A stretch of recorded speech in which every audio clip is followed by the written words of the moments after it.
ቆፋሪው ዳጊ። በአንድ ትልቅ ግንባታ በሚደረግበት ስፍራ ዳጊ የሚባል አፈር ቆፋሪ መኪና ነበር። ሁሌም መቆፈር፣ መሰብሰብ ስራውን አይወደውም። ደስተኛ ሳይሆን ነው የሚሰራው። ጠንክሮ ቢሰራም ደስ ሊለው አልቻለም። አንድ ቀን እንደተለመደው ደስተኛ ሳይሆን አፈር እየቆፈረ እየሰበሰበ ሳለ ዙሪያው ያሉ መኪኖችን ተመለከተ። ሁሉም በስራ ተወጥረዋል። ገጮ ገልባጭ መኪናን፣ ድንጋይና ሌሎች ነገሮችን ይጭናል። አካባቢውን በድንጋይ የሚሞላው እሱ ነው። ዳጊ እሱን ሲያየው አንድ ሀሳብ መጣለት። ይህ የገጮ ስራ ለኔ ምርጥ ስራ ይሆንልኛል። እኔ ሸክም ተሸካሚ መኪና ነው መሆን ያለብኝ አለ። ሰላም ገጮ። ሰላም ዳጊ። እንዳንተ እንዴት ሸክሞችን መሸከም እንደምችል ታስተምረኛለህ? ብሎ ዳጊ ጠየቀ። ችግር የለም፣ እኔ የምሰራውን ሁሉ አሳይሃለሁ አለው።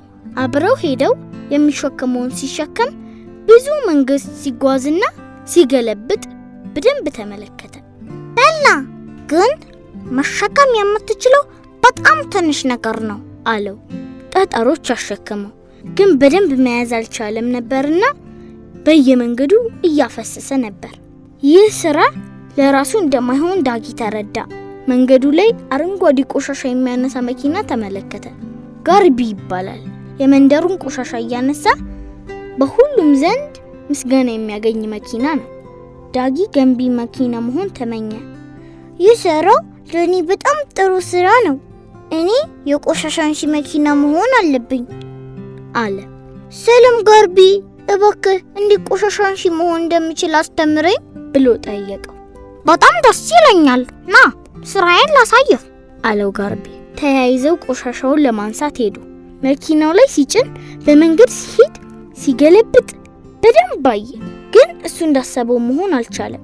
ቆሻሻዎቹን የት ያደርጋቸዋል? መያዣ ማስቀመጫ የለውም። ራሱን ማቆሸሽ ብቻ ይሆንበታል። ወደ ቤቱ እየሄደ ሳለ ሮሊን አገኛት። አስፋልት የምትሰራ ዳምጠው ናት። ዳጊ በደስታ ተሞልቶ በቃ እኔ ዳምጠው መኪና መሆን ያለብኝ አለ። ሰላም ሮኒን፣ እንዳንቺ እንዴት አስፋልት የምሰራ ዳምጠው መሆን መኪና እንደምችል ታስተምሪኛለሽ? ብሎ በትህትና ተሞልቶ ጠየቃት። ጥሩ፣ እሺ፣ ዳምጠው መኪና የሚሰራውን ሁሉ አሳያለሁ። ከዛም የሚሰራው አስፋልት ላይ የተደፋውን አስፋልት መስሪያ እየዳመጠች ስራዋን ታሳየው ጀመር። እሷ ስትዳመጠው አስፋልቱ የተስተካከለ ይሆናል። ግን ዳምጠው መኪና ለመሆን ለዳጊ የማይሆን ነው። ምክንያቱም የሱ መቆፈሪያ እንድሮሊን የሚያስተካክል የሚያሳምር ሳይሆን የሚቆፍር በመሆኑ ነው። ለማፍረስ ነው የሚሆነው። አረ የሰራሁትን እኮ አበላሸህብኝ ብላ ተቆጣችው። እርሻ ስፍራ ሲሄድ ትልቅ መኪና ተመለከተ። የበቀለ እህል የሚያጭደውን ሃርቪንን አገኘ። በቃ እኔ እህል የማጭድ መኪና ነኝ አለ። ሰላም ሃርቪ፣ ስንዴ እንዴት ማጨድ የሚችል መኪና እንደመሆን ታስተምረኛለህ? ብሎ ጠየቀው። እሺ ና ተከተለኝ፣ የሚሰራውን ሁሉ አሳያለሁ አለው ሃርቪ። ሲያጭድ ገለባን ከስንዴው ሲለያይ ያሳየው። አሁንም ግን ይህ መኪና ለሱ እንደማይሆን ዳጊ የተረዳው ቶሎ ነበር። መቆፈር እንጂ ማጨድ አይችልም። ስንዴ ከገለባ መለያየት አይችልም። ድንገት ቀና ሲል በሰማይ ላይ አውሮፕላን ተመለከተ። እኔ አውሮፕላን ነው መሆን ያለብኝ፣ ስራዬ መብረር ነው አለ። ግን እኮ እያለ በአይኑ እንባ ተሞላ።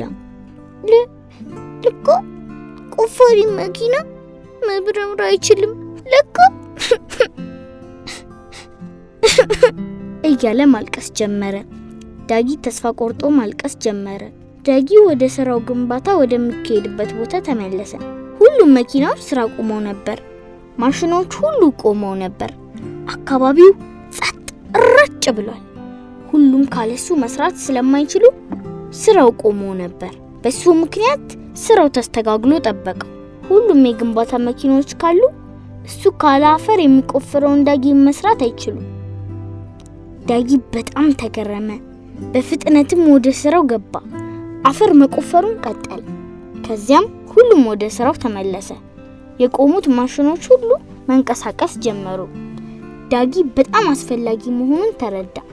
በፈገግታ ተሞልቶ ይህ ለኔ ምርጡ ስራ ነው። አፈር መቆፈር ስራዬ ነው። እኔ በጣም አስፈላጊ መኪና ነኝ እያለ በደስታ መጮህ ጀመረ። ኦሆ አሃ የኢትዮጵያ ልጆች ኦሆ አሃ